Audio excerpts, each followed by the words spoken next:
And today I'm coming to you from South America because I've moved, but more on that later. Today I wanted to talk about one of my Patreons who asked a couple excellent questions that really inspired me to think about the things I've been experimenting with some more. I really, really love a good discussion, and I wish we had more, but I still need some more Patreons to be able to actually have good discussions and also to pay my rent. So, if you have a little bit too much money, throw it my way. I will put it to good use. Anyways, let's dive right in. So, thank you, Veronica, for your amazing questions. I'm gonna rephrase them a little bit and rephrase my thoughts on them, but I just thought the questions and what they made me think about was worth turning into a podcast episode because maybe others are wondering similar things. The initial question was whether I think that there's a difference in using an e-collar on a shy and not very confident dog versus a more confident one. So would I be more likely to use an e-collar on a particular type of dog in terms of character? Are there dogs who are good fits for e-collars and other types who are not good fits in terms of the likelihood for fallout being greater? And what would that fallout look like? Would the dog make wrong associations and, for example, think that sniffing another dog caused the punishment? These are most excellent questions, and I need to preface my answer with the fact that I'm answering as the trainer I currently am today. I am new to learning about these things, and if you ask me in a year, I am pretty sure that my answer is going to be different from today because I will have learned a lot more. I'm also aware that depending on who you ask this question, you'll get different answers. I've heard various trainers say that there is no such thing as a dog who's a bad candidate for an e-collar because e-collars take reliability of everything to the next level, so every dog is a good candidate. And other people who have said there's no such thing as a dog who's a good candidate for an e-collar because if you can't train well without an e-collar, well, you shouldn't be using an e-collar. Both of those are valid points of view. I'm just gonna share my point of view now. I'm a total beginner, so yes, please keep that in mind.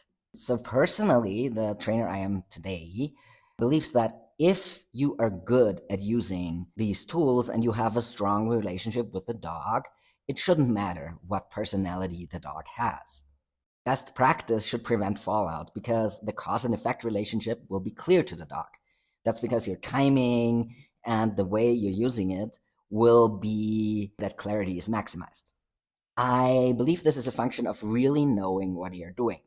And what I suspect matters more than the type of dog is gauging what level to use on a particular dog in front of you in a specific situation. I suspect that a very physically sensitive dog, for example, might experience fallout at a level that is very high, independent of best practice. Part of that experience is knowing the dog in front of you and being able to read them well and gauge what level you need to use so you're not using too much force and also not too little force. So if the person operating the remote control is really good at what they're doing, the potential for fallout, I believe, is low. It's likely never zero because I don't think 0% or 100% certainty exists at all when working with living beings. And also, I am not that person yet who is super good at this. So yes, there could absolutely be fallout when I work with dogs because I am still learning. And there will probably be fallout sometimes. I think of it in a way similar to using a clicker when shaping a complex behavior. If you're really good at it, you can read a new dog, you can keep the rate of reinforcement just right and get far with little frustration. And the dog will make the correct associations. However, this takes a lot of practice, both in terms of reading dogs and in terms of timing. The same is true for using an e-collar and an e-collar remote. So yes, I believe that fallout can happen if the tool is not used well. I believe it could happen to me because I'm still learning. I also believe that once one knows how to do things well, the probability for fallout will be what's that word? how is that pronounced? Negligibly, no, negligibly. Okay, seriously, negligibly. You know what I mean. Anyways, so it will be very small and easily remedied. If and when I get to that point, my process may look very different than it does today. It's a journey for me, and I'm grateful for my volunteers who help me learn despite the danger for fallout. This Patreon made another really good observation. They told someone who uses tools with their dog that they themselves had little or no experience with quote unquote punishment based tools, and then their impression was that the other person felt judged. So they were wondering and thinking about that and whether it's correct to call these tools punishment based. That's a really good question too, because it allows me to get really nerdy, which I like. Depending on how you use an e-collar, it would or wouldn't be correct, learning theoretically speaking. A lot of the time, as far as the trainer I am today can tell anyways, the e-collar is used as negative reinforcement rather than positive punishment. So in that sense, it wouldn't be punishment based. I was challenged further on that, and that I really loved that comment. Don't positive punishment and negative reinforcement go in together though? So for example, if I recall my dog and they choose to ignore my cue, I use the stim at an aversive level. I'd expect this to result in fewer instances of ignoring my recall in the future. So the stim punishes the behavior of ignoring my recall. Then the dog starts moving towards me to turn off the stim, which would be the negative reinforcement part. I really love this thought process. I actually had a very similar discussion with someone else recently. Yana, shout out to you. I think this is so interesting because it is like it's a theoretical framework, right? But we live in a practical world. The theory does not map exactly on real life. It hardly ever does. They're just different ways to describe reality. And the interesting thing about reality as such is that there can be different ways of describing reality that contradict each other, but they are still equally correct. That's a really interesting fact about reality and our way of understanding it, our limitations in understanding it. Actually, think about that. I just watched a video about someone explaining, what was that video called? I'm going to put it in the comments, about how when we make up definitions of something, we have an idea in our mind of what it means. For example, what a fish is. And then we try to make up definitions that refer to things that exist in the world outside of our minds. Sometimes it can be really difficult or impossible to make up a definition that works for both within our minds and outside of our minds and is objective. I'm going to link to this video in the comments because I loved the video. I wanted to get to know the person who made it. It was awesome. Anyways, so do negative reinforcement and positive punishment always go together? The argument here, and I have thought about this myself, is in a way that it can only be negative reinforcement if my behavior makes it go away. But this stimulus that goes away has to start at some point, right? It's not always already there. So if it starts at some point and it's an aversive stimulus, wouldn't that be positive punishment before it becomes negative reinforcement by turning it off? I think the answer here is yes and no. Part of the reason that we can really get into our own heads about this whole thing is that the quadrants are a theoretical concept. And in real life, the lines between them are blurred, and we also usually have classical and operant conditioning mixed in together. We can separate them in theory and in the lab, maybe, but in reality, in life with our dogs, that is not the case. Whether P plus positive punishment and negative reinforcement happen at the same time or within the same session is partly a matter of semantics, but partly also a matter of the situation they're used in. And here's why. So as far as the trainer I am today knows, and I may be wrong about this or change my mind about it, so take it with a salt shaker, we cannot, quote unquote, punish the absence of behavior. I believe we can only be punishing behavior that is present. So if a dog just stands in the middle of a field, gazing into the distance and daydreaming when they, quote unquote, ignore your recall, it's possible in the situation that they didn't hear your recall and aren't even aware that it happened, right? So you are not punishing the lack of recall with the stim.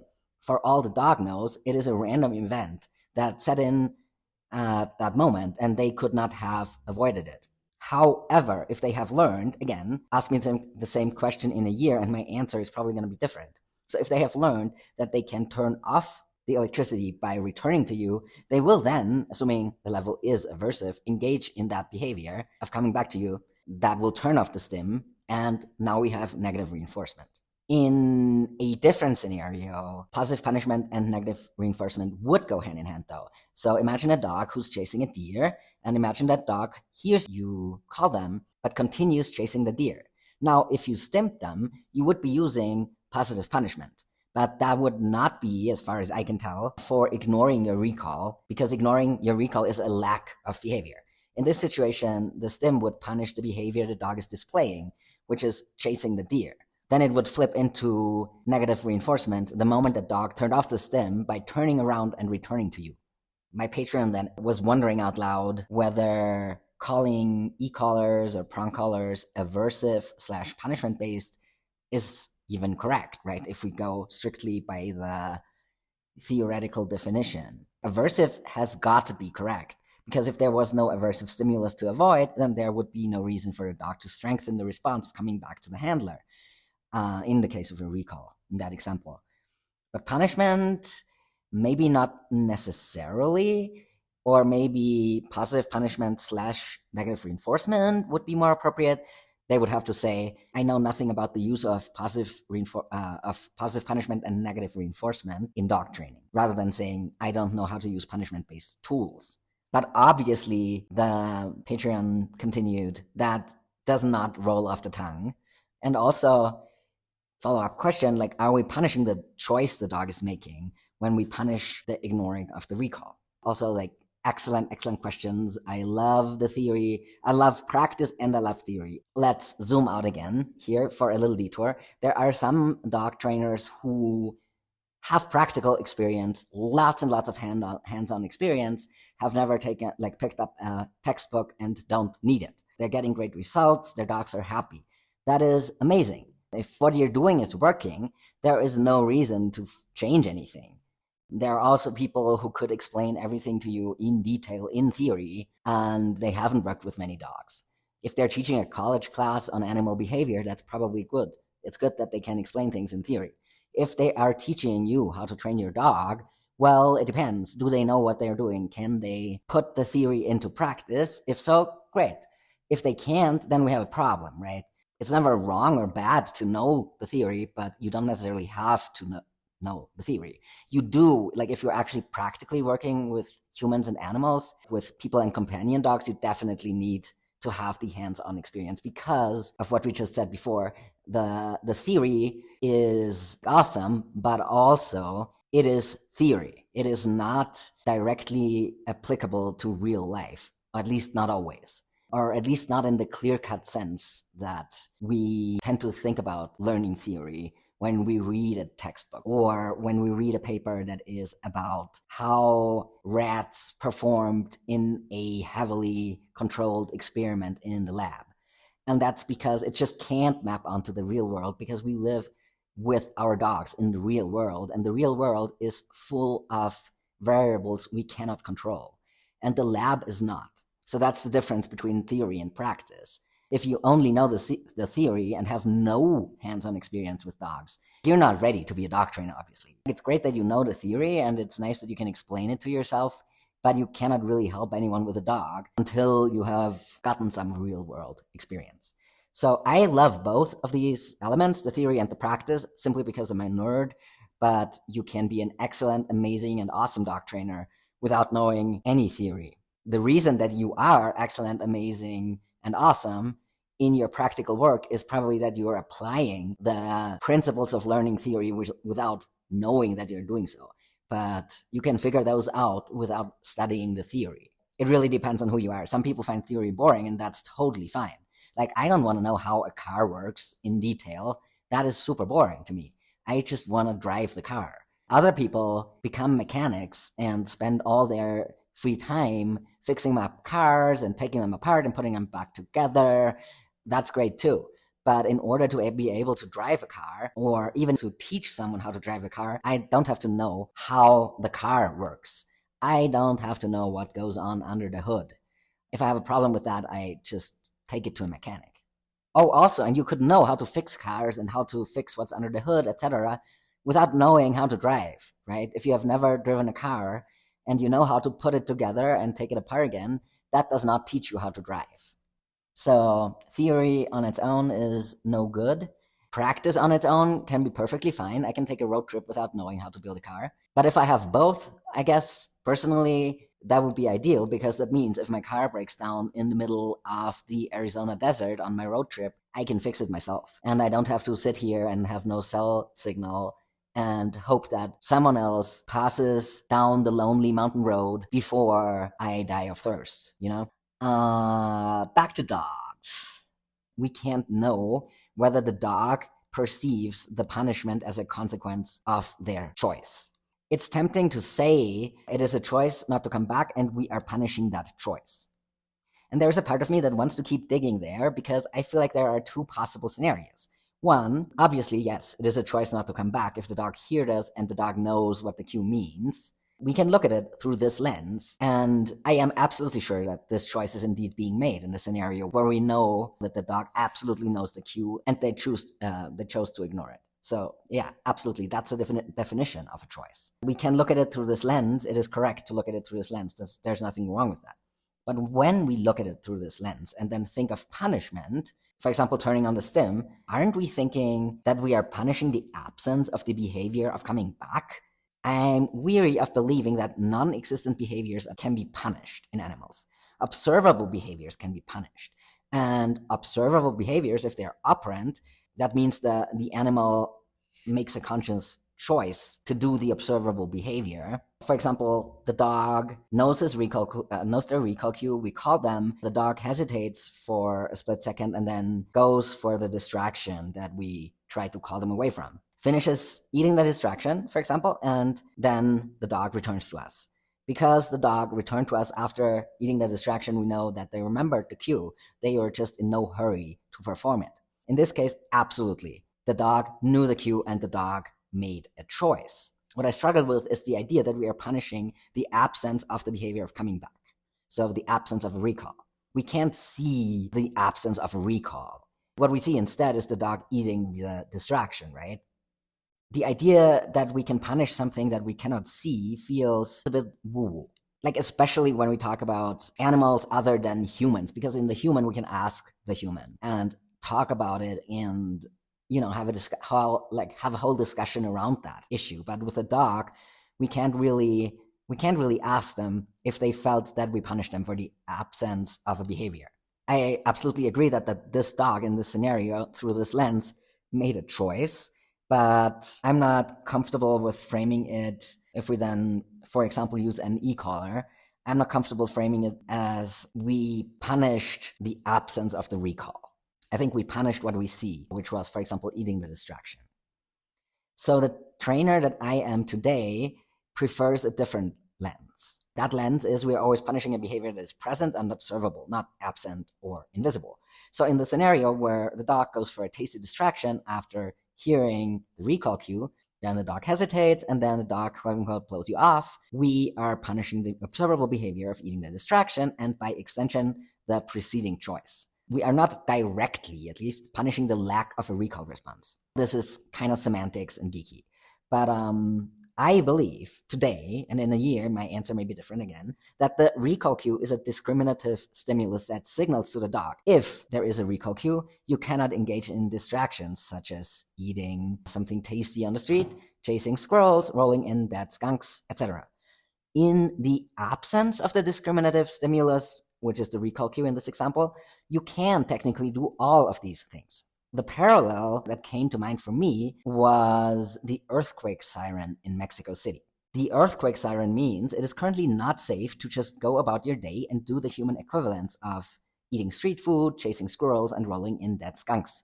You need to now immediately gather in a designated area until the drill or the earthquake is over. There's an earthquake siren about every 2 months or so. That is fairly often. That's why it comes to mind. So the assumption for the human is that they may be punished by death if they engage in whatever their equivalent to chasing squirrels is in that moment. At the same time, it is very clear when behaviors like grocery shopping are allowed and when they are not.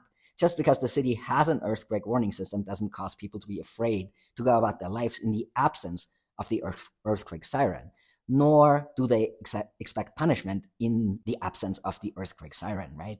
If I went grocery shopping during an earthquake alarm and the roof came down on me and I survived long enough to reflect on my experience, I would probably conclude that I was being punished, or I had been punished for shopping in the presence of the discriminatory stimulus of the siren. I don't think I would conclude I was punished for not rushing to the nearest earthquake-safe zone. That's me, right? Me personally. I don't know if other people would interpret that scenario differently or in the same way. Feel free to reach out and let me know what you think. Back to the other question, the one about the correct term to use. So are e-collars and prong collars punishment-based tools? Are they aversive tools? Are they positive punishment / negative reinforcement-based tools? Yes, aversive would be technically a correct term because there is a definition of aversive and it encompasses both negative reinforcement and positive punishment. So if the dog would rather not have the stimulus happen, then aversive is the correct term. And it's, of course, always the learner who decides. So it depends on the dog in front of you, whether it's not the tool that is aversive. It is the learner's experience that makes the tool aversive. Anything can be aversive, right? A certain looking at someone in a certain way can be aversive. And my eyes are not, personally, by my definition of a tool, I wouldn't consider my eyes or my way of looking a tool. But I guess you could. A leash can be aversive or it cannot be aversive. An e-collar can be turned up very high and the dog may just not respond to it, and then it is not aversive if the dog is not choosing to avoid it. You could use that term and be precise and correct in the technical sense and not only colloquially. So you could say, if you had no experience with e-collars and prong collars, you could say, I know nothing about using positive punishment or negative reinforcement-based tools on a dog. But I think that would be confusing to a random person who is not geeky, because they probably don't know the meaning of positive and negative and reinforcement and punishment in that learning theoretical sense. So when we call something like this a punishment-based tool, we're probably using it, or is probably being interpreted in the colloquial sense of punishment. In the colloquial sense that it is being used, yes, it definitely, I think, has negative connotations, while in the learning theoretical sense, it is a neutral term. I think if you said aversive, it might have a different impact. The person you make that statement to, that you don't know how to use aversive tools, that might feel more neutral to the person, and they may not feel criticized. I may also be wrong because English is not my first language. I do assume that aversive does not carry the same baggage as the word punishment does in colloquial use, right? But that's just an assumption. And I am not a native speaker, so really, probably not the right person to ask this question of. Another term that we could use in this situation is correction or penalty, right? We could say, I don't know how to use corrections on dogs, or I have no experience implementing penalties, so I'm not the right person to work with this dog with these tools. I think these last two words have no scientific definition at all. I may be wrong about this too, but I think so. So you could use them in whatever way you want it. And maybe this would be the best choice in that kind of situation where you want to state what you don't want to do because you don't know how to do it, or because you don't feel like doing it, but you don't mean to criticize the other person for their choices. I'm just thinking out loud. I don't know the answer. I feel like the word punishment, because of its colloquial use, is the most likely to be perceived as criticism, while aversive is the most likely to be perceived as kind of nebulous. I'm not sure the average person who happens to have a dog but isn't a dog enthusiast would know what exactly you were saying to them if you said aversive. Correction or penalty, I think, would be clear to them and have less baggage than punishment. The use of the word punishment in quote-unquote balanced dog training circles has been replaced by the term correction in many training spaces, and that's because of the euphemism treadmill phenomenon. But I'm not sure if the word correction itself has been replaced already as well. The euphemism treadmill means that usually a word starts out neutral and gets used in a purely descriptive way, but then people start using it in a way that is insulting or that is critical of someone else or of what someone is doing, depending on the word that we're talking about or the context. So it like kind of falls off the back end of the moving treadmill and is being replaced by a different word. And then that word also like slowly moves down the treadmill and eventually gets replaced as well, because that new word now has taken on the connotations of the previous word. I think the term euphemism treadmill, was it Steven Pinker who coined that term? I may be totally off, but maybe. I think originally that phrase, again, I may be misremembering this, but I believe originally it was used in the context of mental health way back when there was scientific literature and that was just starting out to be a thing. Mental illness was sometimes referred to as, or the patient was being referred to as an idiot. And then that became an insult, and eventually it became a normal colloquial word that we use that we don't really associate with mental illness anymore at all. At least that's what happened in German. Maybe English is different there.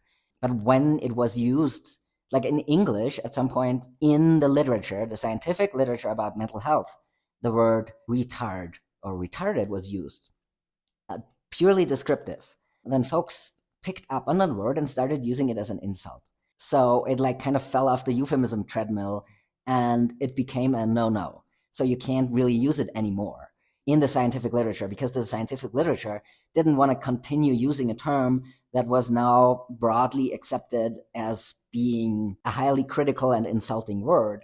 So now in the scientific literature, if you're reading a paper that has been published sometime in the last decade, you won't find the word retarded in that scientific literature. You will find, I don't know what it is, like maybe developmentally challenged or stuff like that. These things tend to happen over and over again. So the literature tends to keep changing the words. The euphemism treadmill is definitely also a thing when we talk about race and ethnicity, class, and, well, dog training, punishment.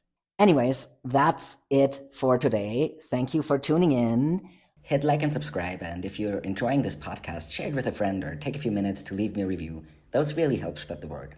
Also, check out my library of free dog training resources at adventuredogsanarchy.com/free stuff and on youtube.com/@adventure-dogs, and my membership program at patreon.com/adventuredogs. I'd love to have you. Happy training and stay dangerous.